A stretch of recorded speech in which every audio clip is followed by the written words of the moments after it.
श्रीनाथ जी में एक भक्ता आई। जब श्रीनाथ जी गोवर्धन में विराजते थे, बहुत ध्यान से सुनिएगा, जब श्रीनाथ जी गोवर्धन में विराजते थे आज से 500 वर्ष पहले, तब एक राजकुमार की पुत्री अजब कुमारी वो गोवर्धन दर्शन करने के लिए आई। और जैसे उसने त्रिभंग लली ठाकुर जी को देखा ना, वो ऐसी आतुर हो गई उनके रूप पर। तीव्र भक्ति किसको कहते हैं सुनिए।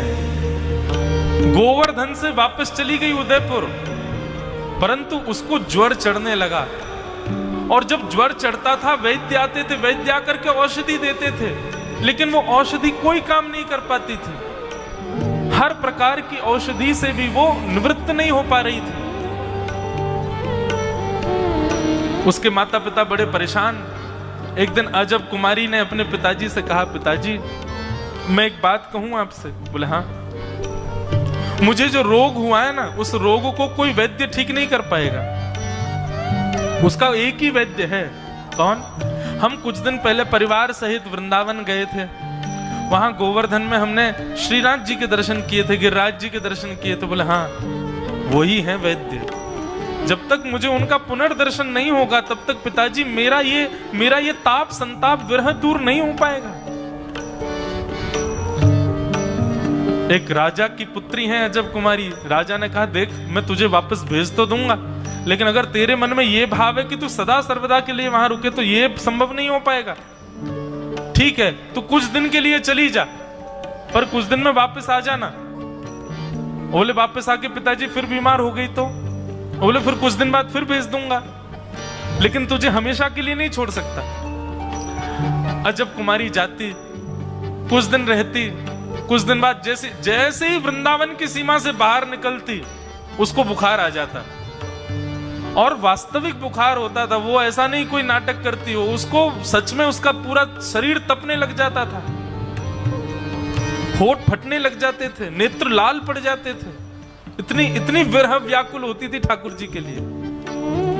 अपने पिता से जाके कहा, पिताजी ऐसे तो मेरी मृत्यु हो जाएगी। बोले मैं कुछ नहीं जानता, तुम जाओगी लेकिन वापस आओगी। दूसरी बार जब वृंदावन गई तो बोली, एक पक्ष को तो मना के देख लिया, वो तो नहीं माने, अब दूसरे पक्ष की बारी है।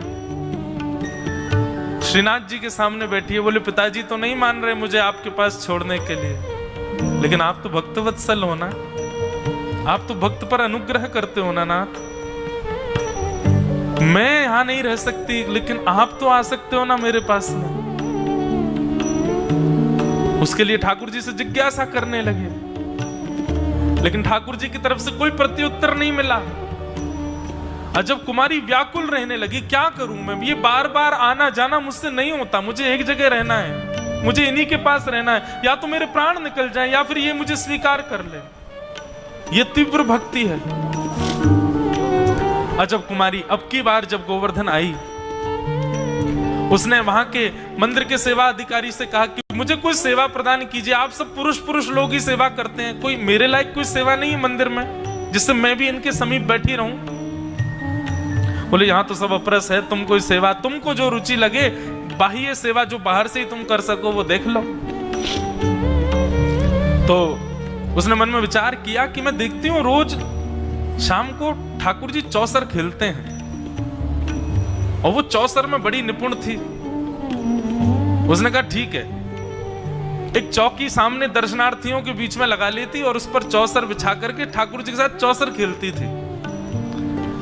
एक बाजी स्वयं चलती और अपनी चाल चलने के बाद ठाकुर जी से कहती, ठाकुर जी अब आपकी बारी है, मैं ही चल देती हूं, आपको जो लगे वो इसमें उत्पन्न करा देना।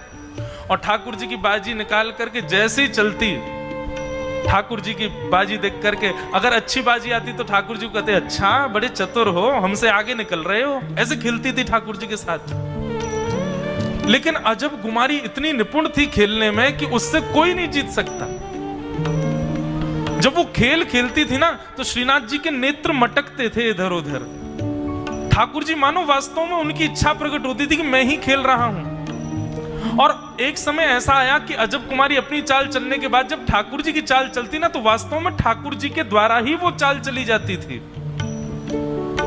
लेकिन अजब कुमारी का खेल इतना सुंदर था, वो पूरा खेल जीतते जीतते जीतते जीतते जैसी अंत में जीत होने वाली होती थी तो ऐसी चाल चलती थी, स्वयं हार जाती थी, ठाकुर जी को जिता देती थी। और भगवान उसके इस भाव से बड़े प्रसन्न हो जाते थे। कितनी बार तो अजब कुमारी को ऐसा अनुभव होता कि ठाकुर जी उसको देख के मुस्कुराते हैं, उनके दांत दिखाई देते हैं। ठाकुर जी अपने नेत्र ऊपर करके उसकी ओर मुस्कान भरी नजरों से देख लेते हैं। अजब कुमारी बड़ी प्रसन्न थी। लेकिन अब वापस जाने की बेला जब आई, आज वापस जाना है अजब कुमारी को। आज अजब कुमारी ने चौसर खेलना प्रारंभ किया और खेलते खेलते अंत में ठाकुर जी को जिताती थी, लेकिन रोते रोते बोली आज नहीं जिताऊंगी मैं। अगर आप जीतना चाहते हो नाथ तो आपको मेरी इच्छा पूरी करनी पड़ेगी। उसने ऐसी चाल चली कि भीतर खड़े हुए श्रीनाथ जी के पसीने आने लगे। ठाकुर जी हार रहे हैं खेल आज। अजब कुमारी आज क्रोध में भर करके ऐसी चाल चल रही थी कि ठाकुर जी जीते नहीं पा रहे उससे। लेकिन अचानक से जैसे ही अजब कुमारी ने ठाकुर जी की ओर देखा तो थोड़ी के ऊपर प्रश्वेत के बिंदु टपक रहे हैं नीचे। भगवान व्याकुल हो रहे हैं। ठाकुर जी की व्याकुलता को देख नहीं पाई और फिर से हारते हारते हुए ठाकुर जी को अंत में फिर से उसने जिता दिया। और अब की बार जैसे ही जिताया, श्रीनाथ जी अपने आप को रोक नहीं पाए और प्रत्यक्ष प्रकट हो गए और अजब कुमारी को अपने हृदय से लगा लिया, गले से लगा लिया। जैसे ही गले से लगाया, हाथ पकड़ लिए ठाकुर जी के, बोले मुझे कुछ चाहिए आपसे। भगवान बोले मैं तुझसे बहुत प्रसन्न हूं, मैं इतना प्रसन्न हूं, तू जो कहेगी मैं दूंगा, तू बता क्या चाहिए। बोले वचन दो, जो मांगूंगी सो दोगे। बोले वचन दे रहा हूं, जो मांगेगी सो दूंगा। बोले मैं यहां नहीं रुक सकती नाथ, लेकिन अब आपको मेरे पास आना पड़ेगा। आप मुझे वचन दीजिए कि आप मेवाड़ आएंगे और मेवाड़ में आकर के सदा मुझे दर्शन देने के लिए विराजमान होंगे। बंधुओं, जिस वृंदावन का कभी त्याग नहीं करते ठाकुर जी, अजब कुमारी के लिए श्रीनाथ जी गोवर्धन से मेवाड़ में जाकर के विराजमान हो गए और आज भी उदयपुर में विराजमान, उदयपुर के पास नाथद्वार में विराजमान। अजब कुमारी के लिए ठाकुर जी विराजमान। यह है तीव्र भक्ति, और तीव्र भक्ति के स्वरूप